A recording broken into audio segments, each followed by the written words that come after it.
Her sabah pencereden dışarıya baktığımızda olması gereken miktarda ışığın ve ısının yani sıcaklığın bizi karşıladığını hissedebiliyoruz. Kimi zaman hava soğuyor, kimi zamansa ışık önümüzü dahi göremeyeceğimiz kadar azalıyor. Fakat yine de yaşamsal faaliyetleri devam ettirebileceğimiz kadar ısı ve ışık her zaman mevcut. İnsanoğlu olarak bunu binlerce yıldır hissediyoruz. Binlerce yıldır yaşıyoruz. Ve sanırım o kadar fazla alışmışız ki bunun neyin sayesinde olduğunu çok uzun zamandır sorgulamıyoruz. Güneşin sayesinde. Onun sayesinde binlerce yıldır ekip biçebiliyoruz, gıda ürünleri üretebiliyoruz, cisimleri görüp insanları fark edebiliyor ve onlarla konuşabiliyoruz. Sadece bir günlüğüne onun şu anki bulunduğu yerden başka bir yere gittiğini düşünsenize. Acaba şu an yapabildiğimiz şeylerin kaç tanesini yapmaya devam edebilirdik? Ya da biz hala var olabilir miydik? Yaklaşık 7 milyar yıldır içerisinde devasa patlamalar olmasına rağmen genel hacmini pek de bozmamış bu büyük yıldız yine o kadar süredir bir sürü insanın gıdasını ve enerjisini üretiyor. Fakat insanoğlu bazı parametreleri fazlasıyla zorladı. Zira şu sıralarda 8 milyara doğru ilerleyen bir nüfusumuz var. Ve bu sayı yakın zamanda yani 2050'de bundan sadece 29 yıl sonra 10 milyarı geçeceği tahmin ediliyor. Bu gezegen tarihinde hiç bu kadar büyük bir nüfusa sahip olmamıştı. Doğal olarak da var olan enerji ya da üretilmeye devam edilen enerji bu kadar insanın kullanımına yetmiyor. Bilim insanları alternatifler üzerinde çalışıyor. Nasıl bu kadar insanı mağdur etmeden daha fazla enerji üretebiliriz diye. Tarihten bu yana, aslında tarihten bu yana demek pek doğru olmaz. Özellikle 1. Sanayi Devriminden yani 1800'lü yıllardan bu yana enerji üretmede sürekli geliştiren ve sürekli alternatifler yaratan bilim insanları oldu. Çünkü insanoğlu daha kısa sürede daha fazla üretim yapmak istedi. Bunun da nedeni az önce açıkladığım veriye çıkıyor. 8 milyara yaklaşan bir nüfusumuz var ve çok yakın bir sürede bundan sadece 29 yıl sonra bu nüfusun 10 milyarı geçeceği tahmin ediliyor. Sanayi, enerji üretim konusunda çalışmaların ivmesi sürekli olarak arttı. Yani zaman geçtikçe teknoloji gelişti, teknoloji geliştikçe enerji açığa çıktı, enerji açığa çıktıkça tüketildi ve daha fazla enerjiye ihtiyaç ortaya çıktı. Enerjideki ihtiyacın ortaya çıkması yeni alternatif çalışmaların önünü açtı. Sürekli olarak yeni alternatifler deneyen bilim insanları potansiyel enerjiyi, kinetik enerjiyi, ısı enerjisini, ses enerjisini, ışık enerjisini, elektrik enerjisini ve kimyasal enerjiyi sürekli olarak geliştirdi. Kimi tesislerde bahsettiğim enerji tiplerini birbirine çevirerek ürettiler. Kimi tesislerde ise farklı girdi maddeleri yani farklı ham madde kullanarak bu enerjilerden birini veya birkaçını elde ettiler. Fakat en sonunda bilim adamları son dönemin zirvesine ulaştı. Nükleer enerji. Nükleer enerjiyi en basit şekilde anlatmak gerekirse kütlenin enerjiye dönüşmesi. Yani çok ilkel bir kavram gibi de algılanabilir. Var olan bir şeyin kendi enerjisine dönüşmesi. Albert Einstein'ın formülüyle E eşittir mc kare. Tabii ki bu formül tepkimenin nasıl oluştuğunu açıklamıyor. Nükleer enerjiyi zorlanmış olarak ortaya çıkarmak ve diğer enerji tiplerine dönüştürmek için nükleer reaktörler kullanılıyor. Nükleer enerjiyi ortaya çıkarmak için ise kullanılacak 3 farklı reaksiyon çeşidi var.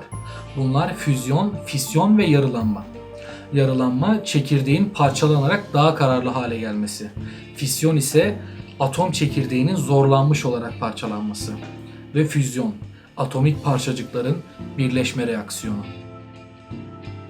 Bugün sizinle füzyon enerjisi, hatta füzyon enerjisinden ziyade bilimde bir çığır açan Çin'in yapay güneş teknolojisi yani füzyon enerji elektrik santrali üzerine konuşacağız. Bu kavramlar son günlerde gezegenimizde bir hayli duyulmaya başlandı. Şimdi füzyon enerjisi neymiş, bu yapay güneş nasıl çalışıyormuş bunlara bir göz atalım.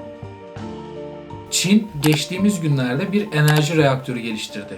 Füzyon enerjisi üzerine çalışan bu reaktör hem şekli hem de amacı itibariyle basında Çin'in yapay güneşi olarak adlandırıldı. Nükleer füzyon olarak da kullanılan bu terim hafif atom çekirdeklerinin nükleer reaksiyon sonucunda dışarıya enerji açığa çıkararak daha ağır çekirdekli başka bir elemente dönüşmesi olayı diye açıklanabilir. Peki füzyon enerjisini nasıl kullanıyorlar? Döteryum ve trityum çekirdeklerini oldukça yüksek sıcaklıklarda çarpıştırıp kaynaşmasını sağlıyorlar.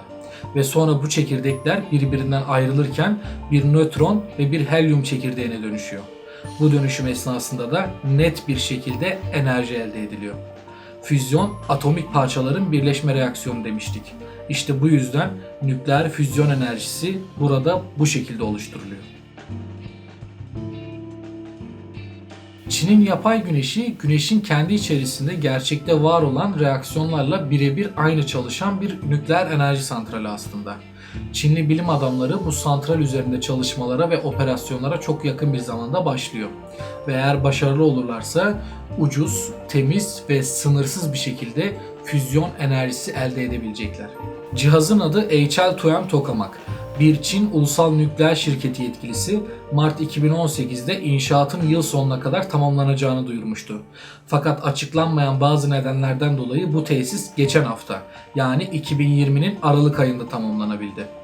Aslında hem tesisin hem de reaktörün yapımına çok eski bir tarihte başlanıldı. Bu tesis 2006 yılında başlatılan Çin'in deneysel gelişmiş süper iletken tokamak projesinin bir parçası.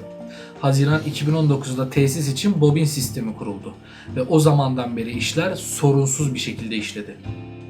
Peki bu nükleer füzyon reaktörü niçin güneşle özdeşleştirildi? Yani güneşin çalışma prensibi aslında nasıl? Güneş helyuma dönüşen hidrojen çekirdeklerinin nükleer füzyonundan güç alıyor. Nükleer füzyon dediğimiz gibi daha hafif iki atom çekirdeğinin daha ağır bir çekirdek oluşturmak için kaynaştırılmasından oluşuyor. Bu reaksiyon muazzam miktarda ısı ve ışık enerjisi açığa çıkarıyor. Öyle ki güneşte sıcaklıklar 15 milyon santigrat dereceye kadar çıkıyor. Şöyle izah edeyim. Kurşun 327, gümüş 961, altın ise 1064 santigrat derecede eriyor. Güneş ise 15 milyon santigrat derece sıcaklığa sahip. Çin'in yapay güneş projesinde çalışan bilim adamları bu nükleer füzyonu dünyada yeniden yaratmak istediler. Yakıt olarak farklı hidrojen türlerini kullandılar ve 100 milyon santigratın üzerindeki sıcaklıklarda ısıttılar. Yakıt kapatılması gereken aşırı derecede sıcak bir plazmaya dönüştü. Bu plazmayı sınırlandırmaları gerekiyordu ve sınırlandırma yöntemi olarak da tokamak yöntemini kullandılar. Bu yöntem projeye de ismini verdi. Tokamak plazmayı stabilize etmeye çalışmak için manyetik alanlar kullanıyor. Böylece reaksiyonlar meydana geliyor ve enerji serbest bırakılabiliyor. Bununla birlikte plazmalar maalesef ki şimdilik patlama oluşturmaya eğilimli ve bunlar reaktör duvarına temas ederse cihazın hasar görme ihtimali var. Bu konuda çalışmalarını ise hala sürdürüyorlar. 2019'daki Çin Füzyon Enerjisi Konferansı'nda Güneybatı Fizik Enstitüsü Başkanı Duan Huru cihazın 2020'de faaliyete geçeceğini duyurmuştu ve geçen hafta faaliyete geçti. Yapay güneş gerçek güneş çekirdeğinden yaklaşık 15 kat daha sıcak.